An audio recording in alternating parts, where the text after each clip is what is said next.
আমার সামনে কি এগুলো বলেন তো? কে কে চিনতে পারছেন? যদিও আমার কাছে এই জিনিসটা এতটা পছন্দ না, কিন্তু তারপরে নিয়ে বসছি। বলেন তো এটা কি? হ্যালো এভরিওয়ান, আসসালামু আলাইকুম। কেমন আছেন সবাই? আশা করছি ভালো আছেন। আলহামদুলিল্লাহ, আমিও ভালো আছি। সবাইকে জানাচ্ছি নতুন বছরের শুভেচ্ছা। আজ আমি আছি একটা রেস্টুরেন্টে, একটা হচ্ছে ইয়েমেনি রেস্টুরেন্ট, অ্যারাবিয়ান। তো প্রায় আসি আমি এখানে। তো আজ আপনাদের সাথে নিয়ে আসলাম দেখানোর জন্য। তো এইখানে মানে ভেতর সাইডটা আমি আপনাদেরকে দেখাচ্ছি। এখন ভেতরটায় যাব। এই হচ্ছে এর ভেতরটা। তো আমার এই যে চারিপাশে দেখেন অনেক মানুষ, কিন্তু সবাই খাওয়া দাওয়া করার জন্যই আসছে, আমার মতো সেম। তো এখানে বাহিরে হয়তো বা পরিবেশটা দেখে আপনাদের মনে হচ্ছিল যে রাত হয়ে গেছে হয়তো বা, আসলে ঠিক এমনটা না। কেননা আমেরিকাতে এখন দিন খুবই ছোট, 4:30 থেকে 5টার মধ্যে সন্ধ্যা হয়ে যায়, মাগরিবের ওয়াক্ত হচ্ছে 5টায়।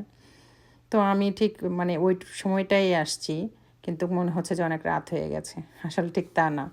এরা 4:30 থেকে 5টার মধ্যে এদের মানে এরা ডিনারটা শেষ করে ফেলে। আর এরা 6টা থেকে 7টার মধ্যে এরা ঘুমিয়ে যায়, এদের নিয়ম এটা। আর এই যে সামনে যেটা দেখতে পাচ্ছেন, এগুলো হচ্ছে ডাল বাটির ভেতরে। এই রেস্টুরেন্টের মেনলি হলো যে এইভাবে যে কোনো অর্ডার দিক না কেন, এই ডালটা তারা দিবেই। তো এই কিছু খাবার দাবার নিয়ে বসছি খাওয়ার জন্য। আর যেটা বলছিলাম, আর যেটা ওরা খুব আর্লি শুয়ে পড়ে, আর আমরা যেহেতু বাঙালি, আমাদের তো এত অভ্যাস নেই এত আর্লি শুয়ে পড়ার। তো আমি আসছি ওই সময়টাই, কিন্তু মনে হচ্ছে অনেক রাত হয়ে গেছে। এই যে মাত্র 30 থেকে 40 মিনিট খাওয়া দাওয়া করছিলাম, এর মধ্যে দেখেন রেস্টুরেন্টটা একদম ফাঁকা হয়ে গেছে। মাত্র কিছু কয়েক মানুষ ছিল, সাথে আমরা ছিলাম। তো এটাই আসলে বলা কি বলবো, যে এক এক দেশের জায়গায় এক এক রকম নিয়ম, এটাই স্বাভাবিক।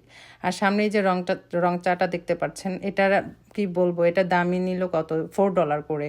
বাংলাদেশে প্রায় 400-450 টাকা করে।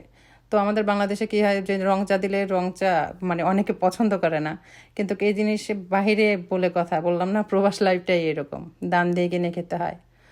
তো খাওয়া দাওয়া যতটুকু আল্লাহ তাআলা খাওয়ালেন খেলাম।